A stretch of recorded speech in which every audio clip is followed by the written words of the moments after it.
meeshaynu quruxda badnayd ee aynu samaysanay waxaa laynoo qurxiyey in ay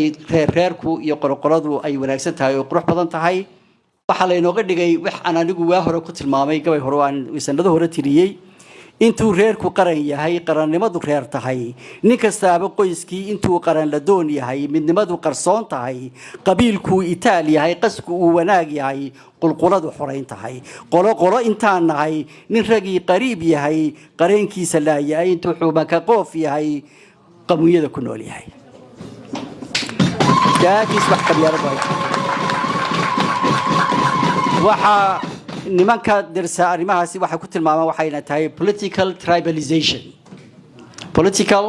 tribalization waa siyaasadii oo dil la qabyaaladeeyay ayay ka dhigan tahay marka center in egg waxaa jira book la yiraahdo Why Nations Fail oo laba nin oo Mareykan ay qoreen waxay taariikh dheer bay kasoo sheegeen adduunyada waxay dawladihii dumay u dumayeen waxa ka soo sheekeeyeen waxyaabo fara badan markay soo mariyaan dibadda waxay ka sheekeeyeen casri walba waxa horumar keenayay ee disruption sameeyay break ku sameeyay wixii hore dhaqankii hore caadooyinkii lagu jiray ee amuur cusub keenaysa maanta technology oo kale ee horumar iyo ilbaxnimo keenayay markay mariyeen industrial revolution-kii oo kii ugu weynaa marka ay adduunka bedelay oo ay ka soo sheekeeyeen wadda walba waxay heleen kelmadda secret-ka ay kiiga heleen waxay ahayd waa central power central politics waa ummadaas inay leedahay wax central umbrella oo xidhiidhiya oo dibadana hore u wado vision-koogii iyo hubkoogii iyo wax kasta hore u wada markay waxa la yaab leh oo qof kasta oo Soomaaliya maaha inagu kale qof kasta oo Soomaaliya inuu dhab ahaantii xafido erayada aan soo sheegi doono oo sida la yiraahdo carabtu waxay tiraahdaa waxaad ka dhigataa xalqad dhigta ku xidhato kale sida xalqad oo kale ka dhigo yiraahdaan makanasa ay u baahan tahay erayadan soo socda ayay waxaas oo dhan markay ka sheekeeyeen Soomaalida one paragraph bay keeneen one single paragraph bay keeneen markay industrial revolution-ka dhameeyeen intaas kaga jirta buugga dhan Soomaalida one paragraph kaasi wuxuu soo koobay Soomaalida taariikhdeeda culture-keega dadnimadeedu waxay tahay ay soo koobay wardina khayado Ingiriisiya af Soomaaliya waynu ku eegi doonaa waxay yiraahdeen as the process of industrialization was underway in other parts of the world in 19th and early 20th centuries, Somalis were feuding and fending for their lives, and their economic backwardness became more ingrained.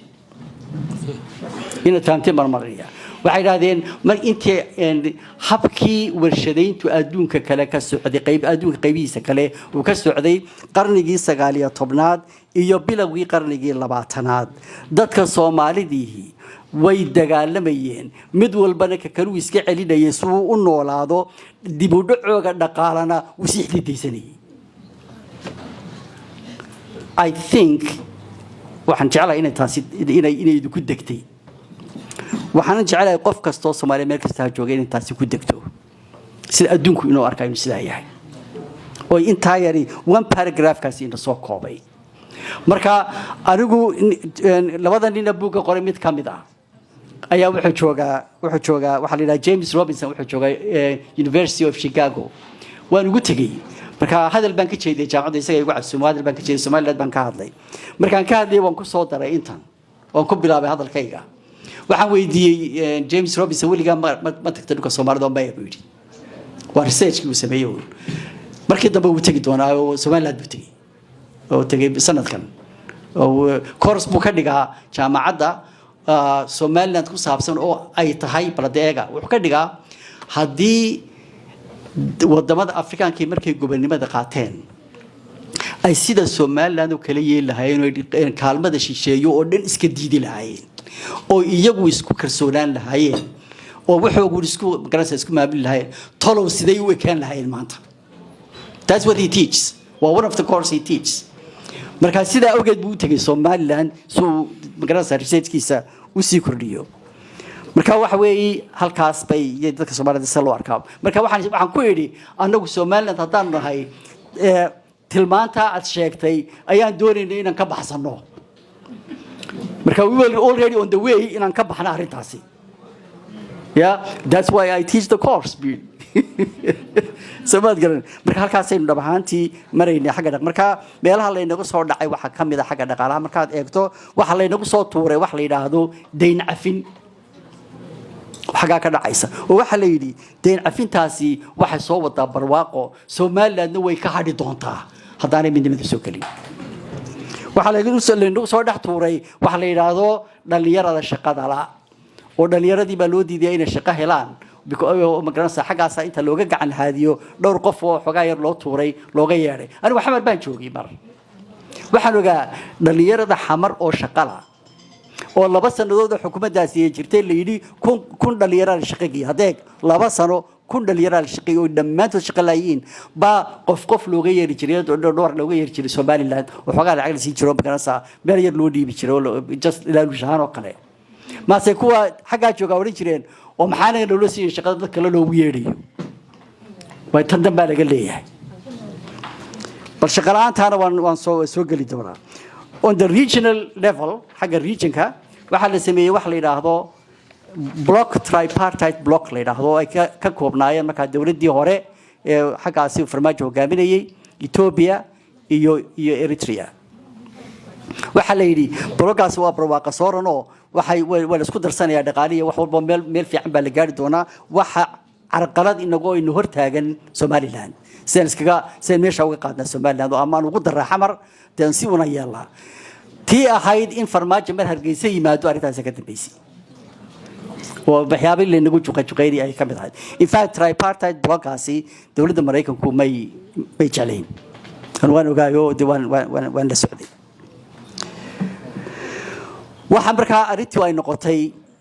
sheeko aan idinka sheekeeyo la yiraahdo sheekadii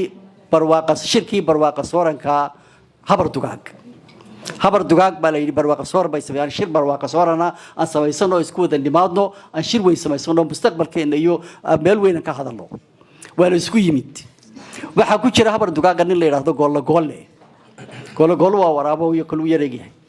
goolo yar yahay talis way yar tahay goolo wixii war heedhe hadaynu meesha shirka tagno kulli waxba ka heli baynde tireedana waynu naqaanahay aynu shirka carqadayno ما سوحنا سيروا على القرضين قولي بوحي ينادين waa dhowr gabigoogba buur baa lagu shiriyay dusheeda marba midkeen hay meel ka yimaado hayda war shirkii goolo halkii goolo in shirka la leeyahay aynu tilmaano ma suuqba mid baa yimaado war shirkii goolo halku ahaa kasreeyo ma garanayno mid kale hadana yimaado war shirkii goolo way weerariyeen markii weerariyeen buu waraabo oo shirka fadhiyay oo hoostana ka yar diidanaa shirku yiri war mushkilad baa jirtay intaynaan shirkeena gudagelin arinta goolaha aynu dhamayno